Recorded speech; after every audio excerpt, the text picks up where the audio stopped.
Okay. Um, so I thought I'd continue talking about Mario Galaxy, but specifically about some of the more conceptual underpinnings of what I want to talk about, I guess. I was thinking about depression specifically and thinking what relevance it might have to this game. Uh, why? Well, I feel like this topic of getting, let's say, trapped onto the earth as, you know, as a possibility, or dis- dis- disattaching from the earth and going out of it as a theme. I'm interested in what I sort of said in the previous video, I guess, that there seems to be a transition, I feel, where Mario begins being a very earthbound person in the early video games, especially, but even in Mario 64, he's pretty much earthbound. Still, he's the jump man, so he jumps up into the sky in a way, and he's good at jumping and elevating himself. So much so that throughout these early Mario games, there's often the intervention of some technology that allows him to fly, be it the cap. The cap allows him to fly sometimes. Then, just to repeat what I said, I guess, in the previous video, but then the nozzle from Mario Sunshine allows him to half fly. It's not fully flying, but the difference with the cap, I think, is in Mario Sunshine there is more a feeling that you can hover anytime, anywhere. There's no problem.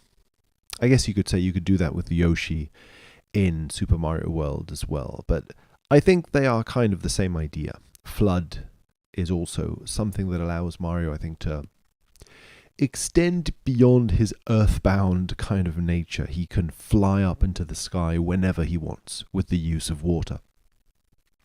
And then Mario Galaxy, you can't fly all the time, as far as I can see, but flying is thematically more important simply because you're away from the earth. Like, you're in the sky. The whole game takes place in the sky. So it's as if Mario's residence is way more elevated up in the sky than it was in the previous game. So that's my first point, I guess I would say.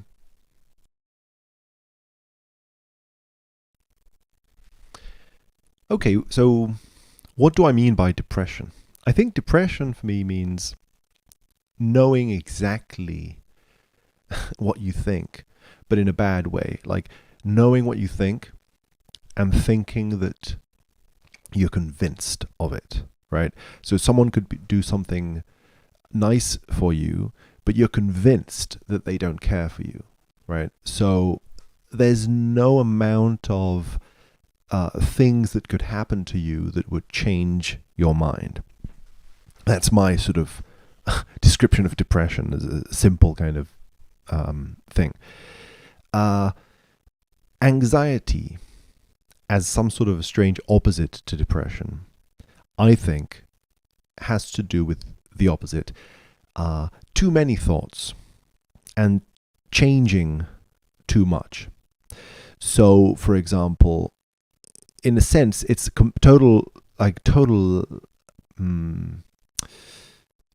changeability. So, someone does something nice for you, and if their eyes are a little too open, maybe you think that they hate you because maybe that sort of means this and that, or maybe you do think that they like you, but then something you do, you assume is going to upset them, and then you think, oh, now they're going to hate me. And like, there's a constant shifting, I suppose, of what you think reality is, what you think other people are, who they are, what they're doing, and so forth. So I find that perhaps there is a kind of a line between these two states of like total conviction to total lack of conviction, or something like that. So I think Mario's letter from Peach is sort of like an indication, as I said, that there's some sort of a love relationship between them. It can be any kind of love, really, like a liking, a mutual liking between them. Mario is excited to go and see Peach. And in fact, it almost seems like this is not just going to see Peach, it's going to receive a gift from her, because she says she's got something to show him or to give him or something. So there's some sort of a gift involved, which could be a symbol also of giving, and therefore kind of sharing oneself with the other person, giving as well in a sense as some sort of a love symbol or something. And because of this, I feel like these games, a lot of these Mario games, have to do with Mario going towards Peach, and then Peach isn't there, right? Peach isn't there, Peach has gone somewhere else. Bowser's kidnapped her, or something has happened. And therefore, this meeting can't happen. And it can't happen again and again and again, right? Mario keeps traveling and he keeps traveling and never reaches that destination.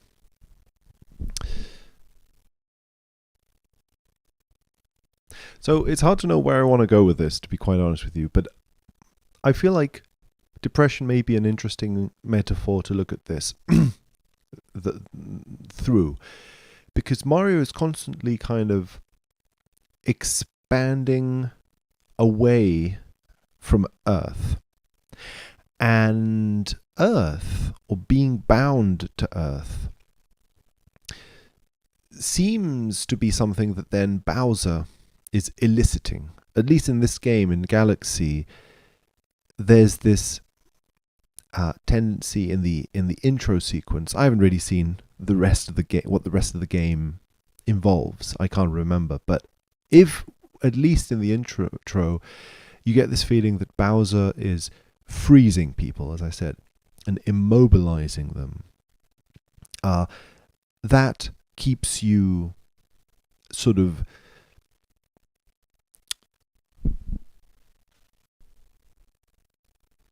I just remembered something that I wanted to say, by the way, about all this, which is two people meeting means two points that were disconnected being connected.